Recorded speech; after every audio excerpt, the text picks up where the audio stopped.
মধ্যে আনন্দ জাগতেছে। আমরা কি এই কোরবানি দিব সেই গোশত খাইবার জন্য নাকি আল্লাহকে সন্তুষ্ট করার জন্য? এই জিনিসগুলা বুঝতে হবে। আমরা এমন মুসলমান, আসলে আল্লাহকে সন্তুষ্ট করার আগে আমরা গরু পশু যখন ক্রয় করি, কিনি, অর্থাৎ কোরবানির পশু যখন আমরা কিনি, তখনই আমাদের মধ্যে একটা অনুভূতি সৃষ্টি হয় এই গরুটার কয় মণ মাংস হবে, এই গরুটার কয় মণ মাংস হবে, সে অনুভূতি ক্রয় করার আগে আমাদের মনের মধ্যে ধারণা হয়। আর আল্লাহ পাক রব্বুল আলামিন বলেছেন, তোমরা এমন একটা পশুকে ক্রয় করো এবং ওই পশুটা আমার রাস্তায় কোরবানি করো যে পশুটা দেখতে সুন্দর, যে পশুটা দেখতে সুন্দর, ওই রকম একটা পশু বা একটা পশু জবাই করো আমার রাস্তায়। আমি আল্লাহ ওই তোমার তাকওয়া, তোমার অন্তরের দিকে তাকিয়ে আছি। অন্তরটা যদি সহি হয় তাহলে কোরবানির পশুর রক্ত জমিনে পড়ার আগে আমি আল্লাহ তোমার কোরবানিটাকে আমি কবুল করে নিব। সুবহানাল্লাহ বলে, সুবহানাল্লাহ।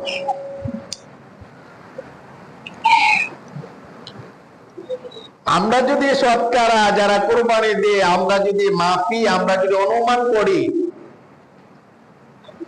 আমাদের মধ্যে এই অনুভূতিটা নাই যে পশুটা আসলে দেখতে কেমন। না, আমাদের মনের মধ্যে অনুভূতি যে মাংস কয় কেজি হবে, কয় মণ হবে, এটা কি 8 মণ হবে নাকি 7 মণ হবে, 2 লক্ষ টাকাটা কিনছি, এটা যদি 8 মণ না হয় তাহলে হবে। কিন্তু এটা কিন্তু আমাদের অন্তরের মধ্যে আছে, কিন্তু আমরা বলি নাই যে এই পশুটাই দেখতে কেমন হয়েছে, সুন্দর হবে কিনা, সুন্দর হয়েছে কিনা, এইরকম আমাদের অন্তরের মধ্যে অনুভূতি নাই। ওই ধারণা যদি আমরা করি, আল্লাহ ভালো জানেন তো আমাদের কুরবানি আল্লাহ কবুল করবেন কিনা, আল্লাহ ভালো জানেন। আসুন আমার বন্ধুরা, আল্লাহ প্রেমিক, রাসূল প্রেমিক, ওলি প্রেমিক নওজোয়ান যুবক ভাইরাই, আমরা কোরবানি দিব এমন ভাবে কোরবানিটা সহি যেন হয়। কোরবানি পশুর মধ্যে কয় মণ মাংস হবে সেটা আমাদের চিন্তা করার দরকার নয়। ওই পশুটা সুন্দর হয়েছে কিনা, ওই পশুটা দেখতে কেমন, ওই রকম যদি আমাদের মনের মধ্যে থাকে, আল্লাহ পাক রব্বুল আলামিন ওই মনটা যদি, তোমার আমার মনটা যদি সহি হয়, কোরবানির পশুটা যেদিন জবাই করবা, রক্তটা জমিনে পড়ার আগে আল্লাহ পাক রব্বুল আলামিন তোমার কোরবানিটাকে কবুল করে নিবে। সেই কোরবানিটাকে কবুল করে নিবে। আল্লাহু আকবার বলেন।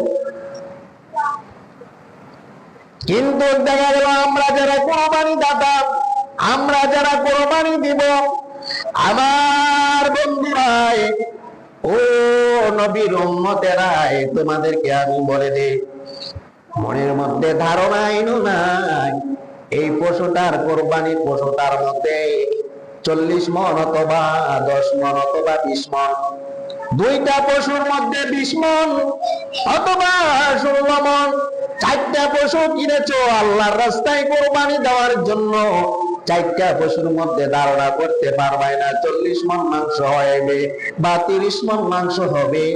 তোমার সহি মন থাকবে আল্লাহকে খুশি করার জন্য আমি 4টা পশু আল্লাহর রাস্তায় কোরবানি দেব। কয়টা পশু? 4টা পশু, যার যে সমর্থন আছে, ঠিক কিনা?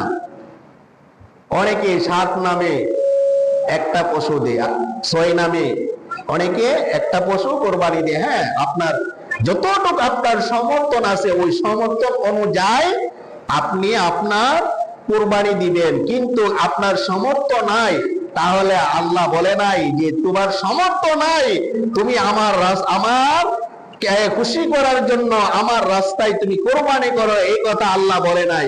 বরঞ্চ যার উপরে নেশাব পরিমাণ মাল রয়েছে ওই তারাই কোরবানি দিবে। নেশাব পরিমাণ যদি মাল ঘরে তোমার মধ্যে থাকে নাই, তাহলে তোমার উপরে কোরবানি ওয়াজিব হয় নাই।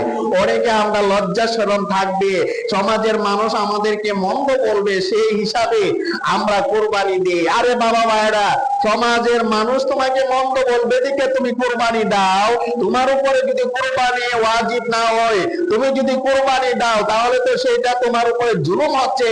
আল্লাহ তো বলছে না সমাজের মানুষকে খুশি করে আমার রাস্তায় কোরবানি করো, বরঞ্চ আল্লাহ বলেছেন তোমার উপরে যখন সমর্থন হবে, নেশাব পরিমাণ ওই মাল থাকবে, তখন তুমি আমাকে খুশি করার জন্য আমার রাস্তায় কোরবানি দাও। আওয়াজ করে বল ঠিক কিনা? আমাকে খুশি করার জন্য কি করো? কোরবানি দাও। এখন তো বর্তমান সমাজকে খুশি করার জন্য সমাজে মন্দ বলবে দেখা, সমাজের মানুষ আমাকে এমক সেমক বলবে দেখা আমরা অতভাগ ঋণ করে এবং ঋণ আইনা আমরা কি করি? কোরবানি দিই। বরঞ্চ আল্লাহকে খুশি করার জন্য। আর আল্লাহ বলছেন কি? আমাকে খুশি করো। আমার বন্ধুরা, আল্লাহকে খুশি করার জন্য আমরা কোরবানি দিব, ঠিক কিনা? আল্লাহকে খুশি করার জন্য আমরা কোরবানি দিব। কোরবানির পশু ক্রয় করব, মানুষ কি বলো সেটা আমার দেখার বিষয় নাই। সমাজের মানুষ সমাজে সমালোচনাই করতে পারে। সমাজের মানুষ সমাজে তোমাকে নিয়ে সমালোচনা করতে পারে, তোমাকে নিয়ে ভালো সমালোচনা করবে না। বন্ধ যত সমালোচনা আছে সমাজের মানুষ সমালোচনা করে। বন্ধুরা, আমরা সমালোচনা থেকে আমরা দূরে থাকবো। সমালোচনা করা যাবে না, একজনে আরেকজনের বিরুদ্ধে কোনো কথা বলা যাবে না। যদি বাবা মায়েরা একজনের বিরুদ্ধে আরেকজনের কথা বলো, সমালোচনা বলো, এটা হলো গীবত। গীবত করা ভালো নয়। গীবতকারীকে আল্লাহ তো কোনো পছন্দ করে না। আল্লাহ পছন্দ করে না। সুবহানাল্লাহ। আমার বন্ধুরা, আমার নবী কোরবানি দিতেন। আমার নবীর সাহাবীরা কোরবানি দিতেন। কেন দিতেন? কিভাবে দিতেন? নিজেকে গর্ব করে কোরবানি দিতেন? কখনো না।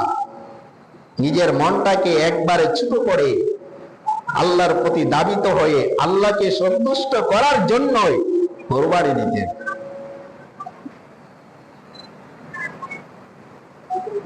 আবার দেখবেন অনেকে কোরবানির জন্য পাগল হয়ে গেছে, নামাজ পড়ার কোনো খবরই নাই। জাকাত দেওয়া তার উপরে নেশাব পরিমাণ জাকাত তার উপরে ফরজ, সে জাকাতও দেয় না। নেশাব অনুযায়ী তার উপরে হজ করা ফরজ, সে হজ আদায় করে না। নামাজও পড়ে না।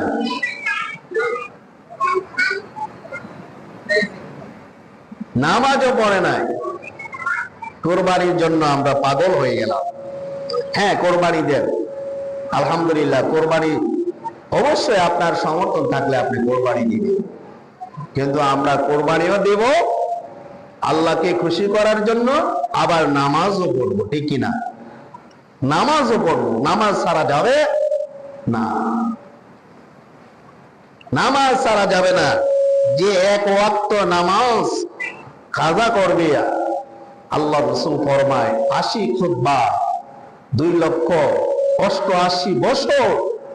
2,88,000 বলতে 88 লক্ষ বছর জাহান্নামের আগুনে জ্বলতে হবে। আল্লাহু আকবার বলেন। কয়েকটা নামাজ ছাড়লে? এক ওয়াক্ত। কয়েকটা নামাজ ছাড়লে?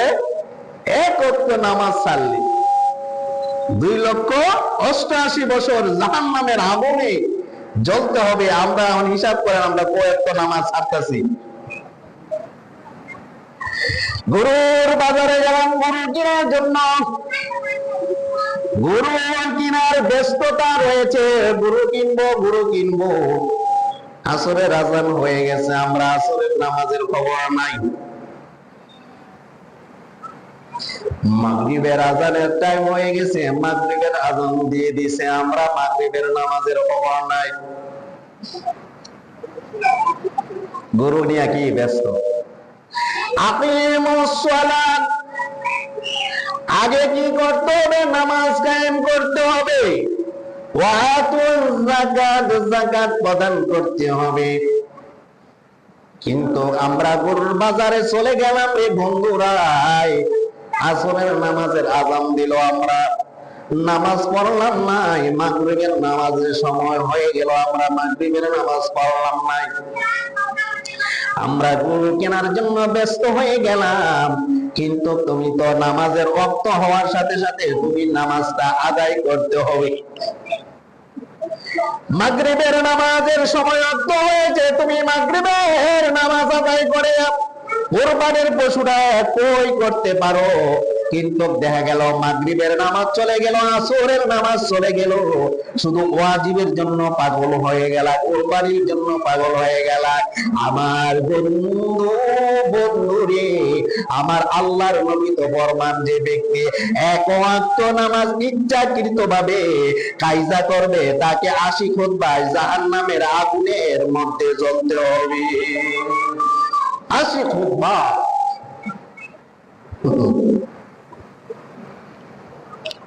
কুরবানি নয়, কুরবানি নয় প্রেমের বাহানা, আশোকে মাশোকের প্রেমের এমনি নিশানা। সুবহানাল্লাহ। এই কুরবানির মাধ্যমে আশিক এবং মাশুকের খেলা হয়, আশিক এবং মাশুকের খেলা হয়। কুরবানির মাধ্যমে আল্লাহর সাথে খেলা খেলছিলেন কেনা? হযরত ইব্রাহিম আলাইহিস সালাম। চিৎকার করে বলুন সুবহানাল্লাহ। কে খেলা খেলছিলেন? হযরত আদি, আমাদের জাতি পিতা হযরত ইব্রাহিম আলাইহিস সালাম। কার সাথে প্রেমের খেলা খেলছিলেন?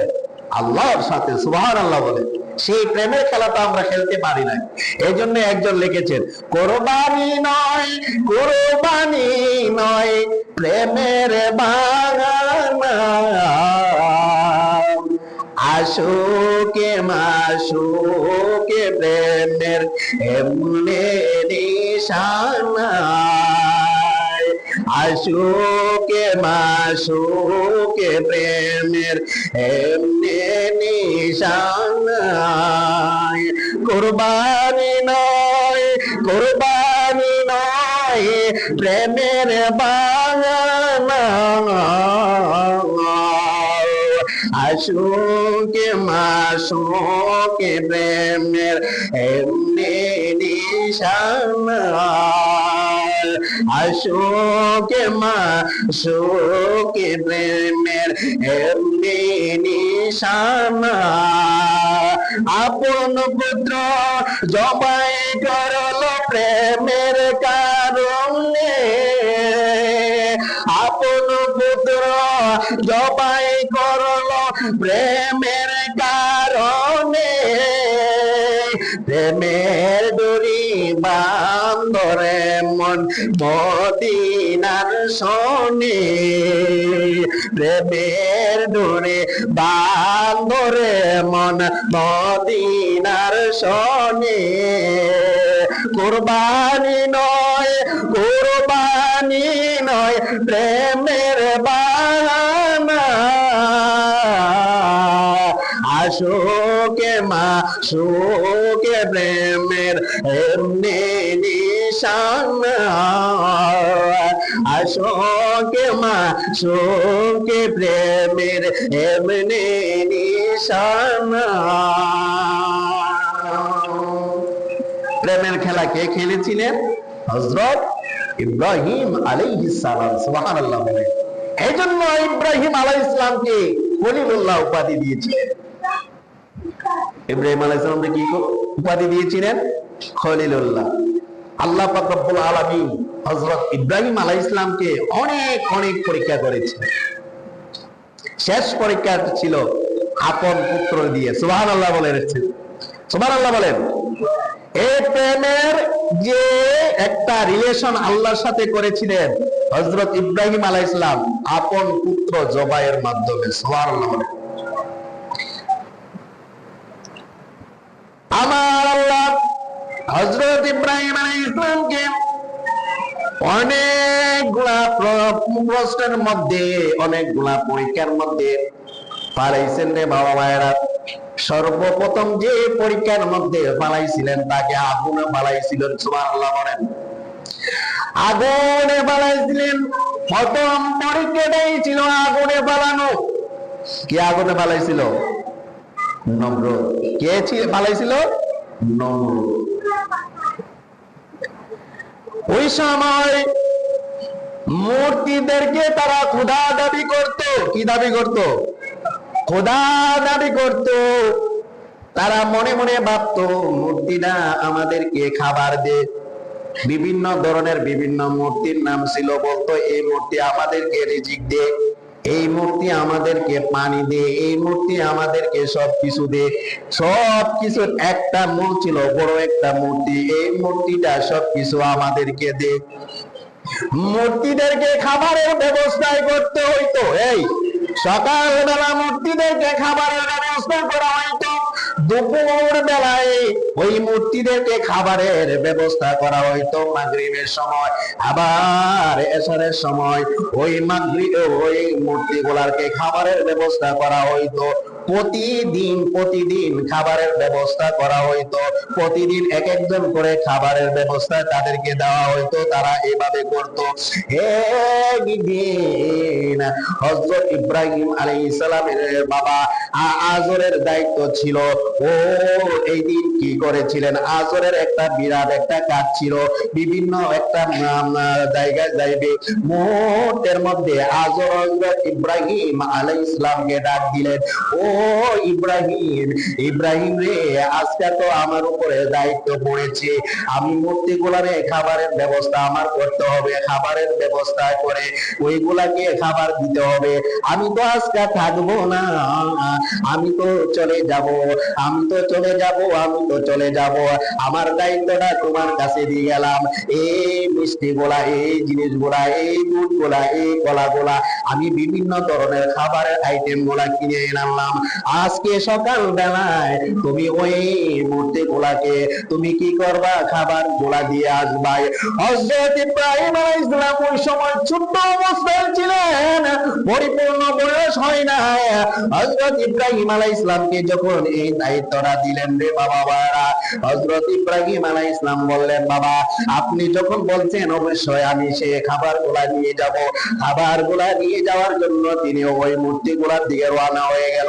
মাথার মধ্যে বোঝা বাইদায় মাথা করিয়াই ওই খাবারগুলাই মূর্তির সামনে নিয়ে গেল। মূর্তির সামনে যখন নিয়ে গেল বাবা ভাইয়েরা, মূর্তির সামনে এক একটা সামনে মিষ্টি দিল, এক একটা মূর্তির সামনে কলা দিল, এক একটা মূর্তির সামনে দুধ দিল, এক একটা মূর্তির সামনে বিভিন্ন ধরনের বিভিন্ন ফল গুলা দিল। বড় মূর্তিটার সামনে কি করলেন? খাবার গুলা দিলেন, কলা দিলেন, বিভিন্ন ধরনের ফল দিলেন, বিভিন্ন ধরনের আইটেমের খাবার গুলা ওই বড় মূর্তিটার সামনে রাইখা দিলেন রে বাবারা। ও বন্ধুরা, দেখা গেল সবার সামনে খাবারের ব্যবস্থা করলো, একটা মূর্তিও খাবার খাই নাই। হযরত ইব্রাহিম আলাইহিস সালাম মনে মনে চিন্তা করলেন, এতগুলা খাবার আনলাম, একটাও খাবার খাই নাই। বড় মূর্তিটারে ডাক দিয়া বলেন, মূর্তি রে, তুই কেন খাবার খাস নাই? এত কষ্ট কইরা খাবার গুলা আনলাম, মাথার মধ্যে বোঝা বাইন যায়, কিন্তু এতগুলা খাবার দিলাম, একটাও খাবার তোমরা খাও না কেন? আমার সাথে রাগ করছো নাকি? এভাবে মনে মনে ধারণা করতেছে। আমি আপনাদের থেকে জানতে চাই, ওই মূর্তি গুলাকে খাবার গুলা খাইতে পারবে? খাইতে পারবো? খাইতে পারবো না। মূর্তি কিসের তৈরি? মাটির তৈরি। মূর্তি কিসের তৈরি? কাঠের তৈরি। মূর্তি কিসের তৈরি? বিভিন্ন ধরনের বিভিন্ন যন্ত্র দ্বারা, বাঁশ দ্বারা এরকম তৈরি করে সেখানে রাখেছেন। আর ইব্রাহিম আলাইহিস সালামকে দায়িত্ব দিলেন। ইব্রাহিম আলাইহিস সালাম সেই মূর্তিগুলার সামনে খাবার দিলেন, একটা মূর্তিও খাবার খায় না। ইব্রাহিম আলাইহিস সালাম মনে মনে ভাবতেছেন, মনে হয় আমার সাথে মূর্তিগুলা রাগ করছে। আসলে কি মূর্তি রাগ করছে? তোমার কথা কর না কেন? মূর্তি রাগ করছে? মূর্তি খাবার খাইতে পারবো? মূর্তি কথা কইতে পারবো? মূর্তি হলো মাটির তৈরি, মূর্তি হলো কাঠের তৈরি, মূর্তি হলো বিভিন্ন পাথরের তৈরি। তাহলে এই মূর্তি তো কথা কইতে পারবো না, এটা কার তৈরি? মানুষ বানাইছে, ঠিক কিনা বাবা? এই মানুষকে কে বানাইছে? আল্লাহ। সুবহানাল্লাহ বলেন। মানুষকে কে বানাইছে? আল্লাহ বানাইছে। এত সুন্দর একটা বডি দিয়া আল্লাহ পাক রব্বুল আলামিন মানুষকে জবানের মাধ্যমে এই পৃথিবীর মধ্যে প্রেরণ করেছে। মানুষের শরীরের মধ্যে হাত দিলে নরম লাগে, গালের মধ্যে হাত দিলে নরম লাগে, চেহারার মধ্যে মায়া বাসে, চোখের মধ্যে মায়া বাসে, ঠোঁটের মধ্যে মায়া লাগে, মানুষের অঙ্গ প্রত্যঙ্গের দিকে তাকাইলে মায়া লাগে। কিন্তু আপনি আমি যে মূর্তি বানাইছি, এই মূর্তিরে ধরলে কি লাগবে? নরম লাগবে না শক্ত লাগবে? হ্যাঁ, শক্ত লাগবে, ঠিক কিনা? মূর্তিরে শাড়ি কাপড় পরাইয়া, গয়না পরাইয়া আপনি এত সুন্দর সাজসজ্জিত কইরা আবার মূর্তিগুলারে কিতা করে? বাঙ্গালাই নেই তোমা কিতা কর না কেন? বাঙ্গালাইনি মূর্তি ভাঙে না? ভাঙ্গে হালাই দেয় নাইনি? এত সুন্দর করে বানাইছে, স্বর্ণ পরাইছে, শাড়ি কাপড়। এরা 1 টাকা 2 টাকা শাড়ি কাপড় না, 500 টাকা শাড়ি কাপড় না, এটা অনেক টাকা শাড়ি কাপড়। গয়না, স্বর্ণের গয়নাও পরা। হয়তো বাংলাদেশে কম আছে, কিন্তু ভারতে স্বর্ণের গয়না পরা ওই মূর্তিগুলা। এত সুন্দর করে সাজসজ্জিত করে দেয়, তবু দাবি করে দেয়, খোদা দাবি করে দেয়, আবার খোদার এলাকিয়া বাঙ্গালাম। এটা কেমন খোদা?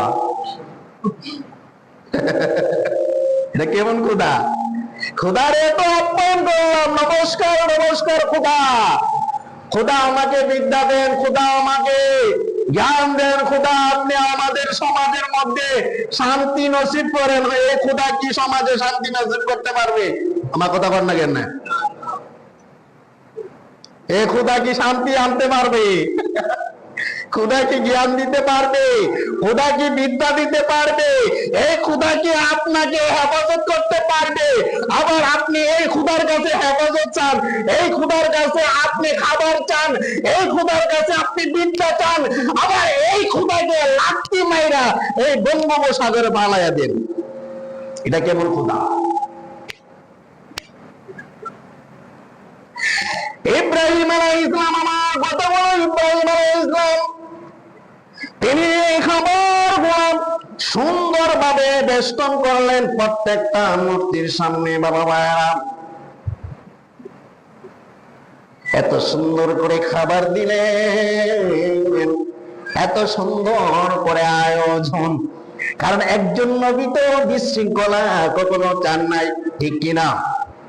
নামাজের পরে সজুদ দেওয়া হবে। আমার বন্ধুরা, একটা নবী তো বিশৃঙ্খলা চাই নাই। ওই নবী এত কষ্ট করলেন, মাথার মধ্যে এভাবে বোঝা লইয়া খাবার গুলা নিয়ে আসলেন, আইনা প্রত্যেকটা মূর্তির সামনে দিলেন। একটা মূর্তিও খাই নাই। ইব্রাহিম নবী বলেন, আমার সাথে মনে হয় মূর্তি গোলা রাগ করেছি। ওই মূর্তি খাস না কেন? এত কষ্ট করে আনছি, সুজা ভাইয়া, কলা আনলাম, ফল আনলাম, দুধ আনলাম, চিরা আনলাম, মুড়ি আনলাম, অনেক কিছু খাবার আনলাম, খাই কিনা তুই? না আমার সাথে রাগ করছস? আমার যুবক ভাইরা, যে মূর্তিগুলো ছিল ওই ঘরের মধ্যে একটা কোরাল ছিল, ওই ঘরের মধ্যে একটা কোরাল ছিল রে ভাই, একটা কোণার মধ্যে। চারিদিকে তাকায়া দেখলেন একটা কোণার মধ্যে একটা কোরাল। কোরাল চিনেননি? কোরাল ঘাস যে কাটে, গাছ যে কাটে কোরাল, ওই কোরাল একটা নইলেন গায়ে, ওই দিকে লটকানো অবস্থায় ছিল। ও মূর্তিরা, তোরা আমার সাথে রাগ করছিস? তোরা আমার সাথে কেন রাগ করলি? তোদেরকে জন্য খাবার আনলাম, একটা খাবারও খাস নাই। আমি এত কষ্ট করে আনলাম অনেক দূর থেকে, তোরা একটা খাবার খাস নাই। এইভাবে যত ছোট মূর্তি গুলা ছিল, প্রত্যেকটা ছোট মূর্তি গুলারে কল্লা গুলা ভাঙ্গা সুরমুসা কইরা দিলেন। যে মূর্তিগুলো খাবার খাই নাই, এই মূর্তিগুলো রাখা যাবে না, এটা আমাদের কখনো প্রভু হতে পারে না। আওয়াজ করে বলুন ঠিক কিনা? যদি এত কষ্ট করলাম, এত কষ্ট করে যদি খাবার গুলা খাইতো, আমি নিজে মাইনা নিতাম, কিন্তু খাবার গুলা খাই নাই, আমার সাথে রাগ করে নাই, এরা আমার কোনো কখনো প্রভু হতে পারে নাই। আমি কোরআন দিয়া একটা একটা করে প্রত্যেকটা মূর্তিকে ভেঙে ফেললাম। তারপরে ওই মূর্তির মধ্যে একটা রাজা মূর্তি ছিল, ওই রাজা মূর্তিটারও ভেঙে ফেললেন হাতগুলা, এইভাবে হাতগুলা ভেঙে ফেললেন। বাংলার বলে কোরআন রায় ওই রাজা মূর্তির গলার মধ্যে ঝুলাইয়া হযরত ইব্রাহিম আলাইহিস সালাম বাড়িতে চলে আসলেন। চিৎকার করে বলুন আল্লাহু আকবার।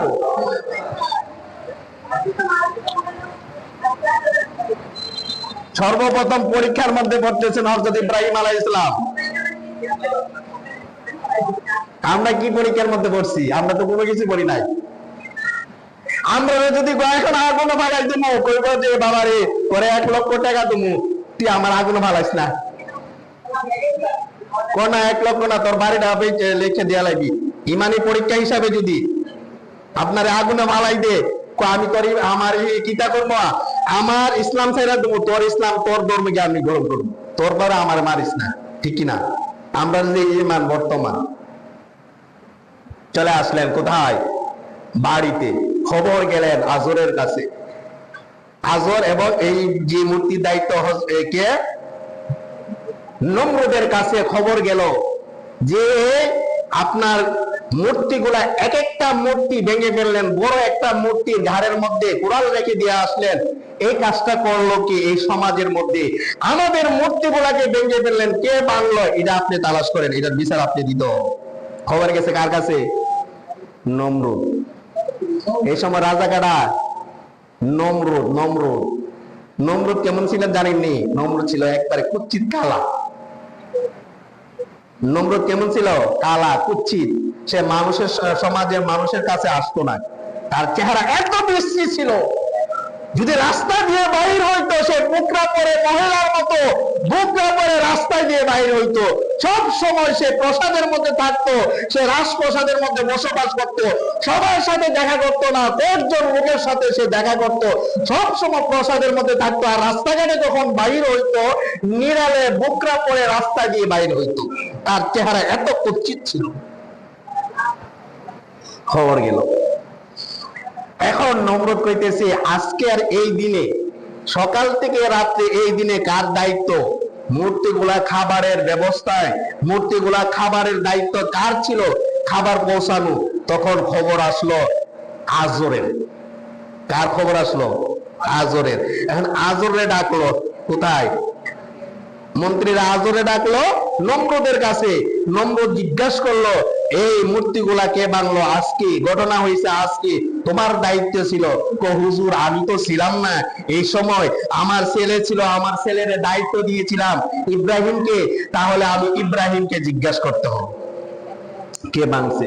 ইব্রাহিমকে ডাকা হলো। ইব্রাহিমরা জিজ্ঞাসা করলো যে ইব্রাহিম তুমি কি মূর্তি ভাঙছো? তো আমি মূর্তি ভাঙছি না ভাঙছি। মূর্তি কে ভাঙছে? কি দিয়া ভাঙছে? ও কি দিয়া ভাঙছে? এটা হয়তো সাফল দিয়া ভাঙছে। ও সাফল যদি ভাঙা হয় কার গলার মধ্যে সাফল ছিল? তারে জিজ্ঞাসা করেন। আল্লাহ করবেন না? কার গলার মধ্যে সাফল ছিল? সাফল তো একজন বড় মূর্তির মধ্যে। হে কি কথা বলতে পারবো? হের যদি কথা না বলতে পারে হের গোলামি আপনি কেন করতেন? এর সামনে এতগুলো মূর্তি ভেঙে ফেললো এ রাজা, সে যদি প্রতিবাদ না করতে পারে তার গোলামি, তাকে আপনি কেন খোদা দাবি করবেন? তাকে কেন আপনি খোদা দাবি করবেন? সে তো কথা বলতে পারে না, মাটি এসে মাটি, মাটি কখনো প্রভু হতে পারে না। আল্লাহু আকবার বলে। আমার বন্ধুরা, ইব্রাহিম আলাইহিস সালাম তার বাবাকে ডাক দিয়ে বললেন বাবা গো আমি এত কষ্ট করে আমার খাবার গুলা নিয়ে গেলাম, আমি দই নিয়ে গেলাম, কলা নিয়ে গেলাম, যা কিছু আছে আপনি সব দিলেন, আমি সব নিয়ে গেলাম। আমি মূর্তিগুলার সামনে খাবার গুলা দিলাম, একটা মূর্তি খাই না। আমি এত কষ্ট করে আনলাম, আমার মনের মধ্যে কি দুঃখ লাগে না গো বাবা? ও বাবা গো, আমি তো কষ্ট করে আবার খাবার গুলা নিয়ে আসলাম, আমি প্রত্যেকের কাছে দিলাম, একটা মূর্তিও খাই না। জিজ্ঞাসা করলাম, ও মূর্তিরাই, তোরা কি আমার সাথে রাগ করছস? কয় কথা তারও উত্তর দেয় নাই। বাবা আমি একটা ওই ওই জায়গার মধ্যে একটা কোরাল ছিল, ওই কোরালটা হাতে নিয়ে আমি প্রত্যেকটার কল্লা আলাদা করে দিলাম। শুধু আলাদা নয়, আলাদা করিয়া বড় যে মূর্তিটা ছিল তার গলার মধ্যে কোরালটা আমি ইব্রাহিম ঝুলাইয়া দিলাম। তুই কি করলি? তোর অবস্থা তো আজকে খারাপ হয়ে যায়। কি খারাপ হবে? কোন নম্রদে তো তোর ব্যবস্থা নিবে, কই ব্যবস্থা নিবে, ব্যবস্থা নিবে আল্লাহ জানে, ভালো জানে। খবর গেল ইব্রাহিম আলাইহিস সালাম বাঁচছে। মন্ত্রীদেরকে ডাক দিয়ে বললেন, ও মন্ত্রীরা, তোমরা কি করো? ইব্রাহিমকে গ্রেফতার করো, গ্রেফতার করে তার আগুনে নিক্ষেপ করো। কি করো? আগুনে নিক্ষেপ করো। প্রথম পরীক্ষা দেখেন ইব্রাহিম আলাইহিস সালাম।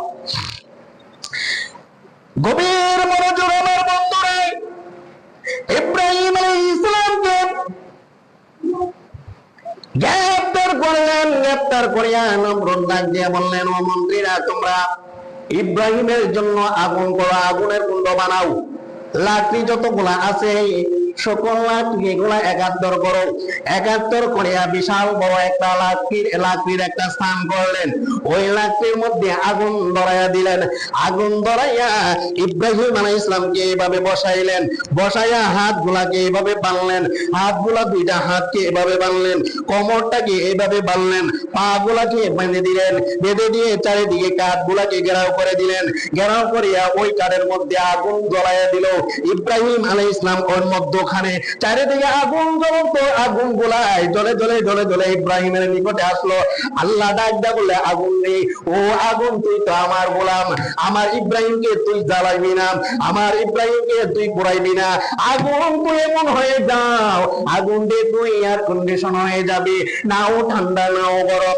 আমার ইব্রাহিম আগুনে বসে থাকবে কাঠের পিছনে।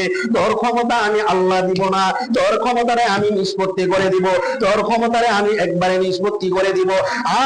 আগুন রে, আগুন তুই ইব্রাহিম রে জ্বালাইবি না, পোড়াইবি না। আগুন আস্তে আস্তে ইব্রাহিমের সামনে আসলো। ইব্রাহিম আলাইহিস সালাম এভাবে বসে রইলেন। আর বসে বসে ইব্রাহিম আলাইহিস সালাম একমাত্র আল্লাহর জিকির করতেছেন। লা ইলাহা ইল্লাল্লাহ, বল্লা ইলাহা লাল্লাহ, জুড়ে লা ইলাহা আল্লাহ, বলো লা ইলাহা লাল্লাহ, জুড়ে লা ইলাহা লাল্লাহ, ইলাহা আল্লাহ, ইলাহা ইল্লাল্লাহু মুহাম্মাদুর রাসূলুল্লাহ সাল্লাল্লাহু আলাইহি ওয়াসাল্লাম। ইব্রাহিম নবী বসা অবস্থায় আগুন এভাবে জ্বলতেছে। 20 দিন হয়ে গেল, ইব্রাহিম তো আর পড়ে নাই, ইব্রাহিম পড়ে নাই। 3 তালার মধ্যে কেরা বসায়, নম্রদ বসায়।